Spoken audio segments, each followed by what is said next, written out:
Today, we will be exploring the intersection between the criminal justice system and data science. More specifically, different programs that the Los Angeles criminal justice system uses, whether involving technology or not. Whether you are a student, a native Angelino, or you are simply curious about what's going on in our world today, I hope that you find this short film can give you some insight into the Los Angeles' prison systems.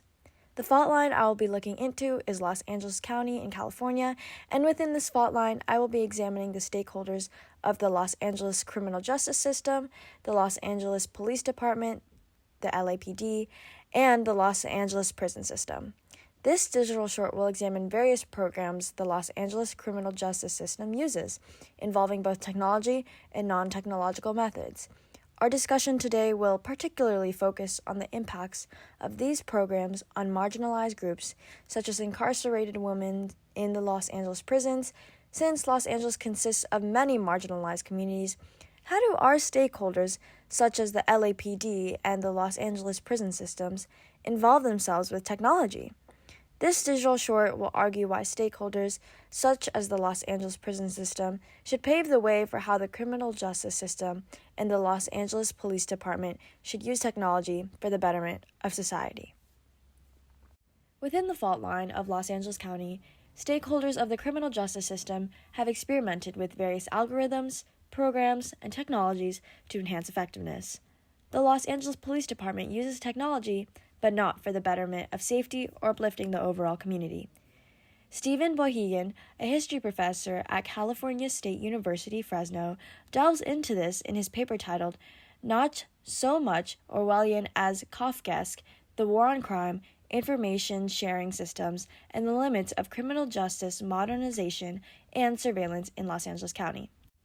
Regional Justice Information System, also known as RJIS, and its subsystem, Optimum Records Automation for Courts and Law Enforcement, also known as Oracle, was implemented in 1970 to increase the efficiency of file sharing within the county's criminal justice agencies, and also as an effort to expand surveillance throughout LA County's criminal justice bureaucracy.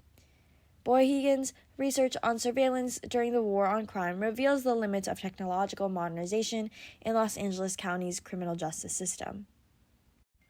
Bohegan's goal with his paper is to, quote, explore the limits of criminal justice surveillance and modernization during the war on crime from a county level to detect the, quote, unpredictable nature of local criminal justice reform, end quote.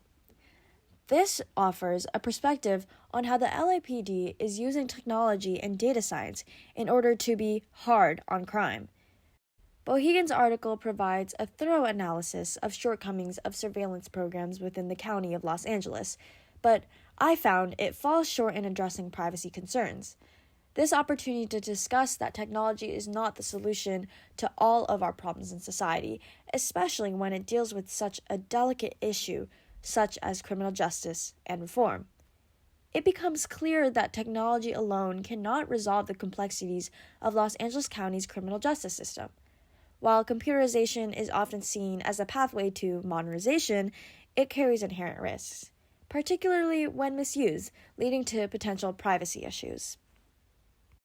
Bohegan also does not explicitly draw the link between technology use in criminal justice and its ties to racial discrimination. He also does not acknowledge the racially charged motivations behind initiatives like the war on crime in 1970s America.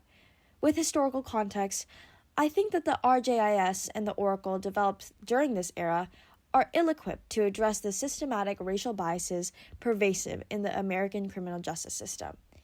It's crucial to acknowledge that the war on crime primarily targeted impoverished urban Black neighborhoods under the guise of enhancing community safety. Consequently, I infer that computer-based programs create a lack of capacity for unbiased decision-making regarding racial disparities in law enforcement practices. That is to say, there is a deep historical context when illustrating how technology started to be implemented into the criminal justice system. Through examining the Los Angeles Police Department's use of surveillance, we can show that technology clearly has no real effect on such stakeholders. The additional context reinforces the need for a more thoughtful and more community-focused technological or non-technological applications. The stakeholders of the LAPD currently are not using the technology in an ethical, unbiased way. So, let's look at a contrasting stakeholder compared to the Los Angeles Police Department. There are programs that are not run through technology, but bring a more humanistic approach to the criminal justice reform, such as the Gender Responsive Rehabilitation, also known as GRR, program that the Los Angeles prison systems have implemented. These programs are specifically designed to uplift underrepresented communities, such as those who are incarcerated and identify as women. Maria Valdovinos Olson and Karen L. Amendola visited Central Regional Detention Facility, Women's Jail in LA County to observe the Los Angeles County Sheriff's Department's, the LASD's, implementation of the GRR plan. The stakeholders of the Los Angeles prison system are heading in the right direction. Bringing my last solid stakeholder is a power move in which I want to present a successful example of a non-technological intervention that prioritizes the well-being of incarcerated and marginalized groups. Prisons such as the CRDF need gender-specific rehabilitation programs because there are built-in gender biases that impact incarcerated women's experiences inside or outside of the prison. Through childhood or adult trauma, each woman has their pathway to lead them to be in prison. And while in prison, they have their own needs, such as reproductive health and childbirth guidance. And this translates to when they're released from prison, or in other words, re-enter. Let's hear from Diane Carter-Bryant, a 79-year-old leader in justice reform, to understand just how important rehabilitation programs are to women. Diane works with women who have just come out of prison and have experienced rehabilitation programs that are designed with only men in mind. As Diane moves forward in her work, she hopes that the criminal justice system can learn to implement and improve gender-responsive justice that is designed to meet the specific needs and challenges of women. There's so many unique pathways for women and girls into the justice system, and she wants to address all of those personally and holistically. That's what gender-responsive justice is all about, developing and delivering programs designed to meet the specific needs of incarcerated and recently released women. Research has shown that gender-responsive approaches result in increased motivation, less recidivism, brighter futures for women than all those programs primarily designed for men just slapped onto the women without regard for their well-being. Diane's job is to find those women who still seem lost on the streets. She does it one woman at a time. It adds to the thesis as it contrasts the problematic technological implementations discussed in the previous section. This particular program of GRR originally started from the heart, made by humans, for humans. Now, the creators are seeking ways to make it more streamlined and accessible to other countries by trying to apply technology to it. This adds nuance to the use of technology in the criminal justice system, because as Bohegan has shown in his text, the criminal justice system of Los Angeles County cannot be dependent on technology because of faulty design or poor management. Now, Olson and Amendola see technological additions as improvement. There's a clear balance of humanistic perspectives and using technology after the fact. I hope I created a clear picture for all of you watching. The Los Angeles Police Department's perspective is to prevent crime through preventative technology.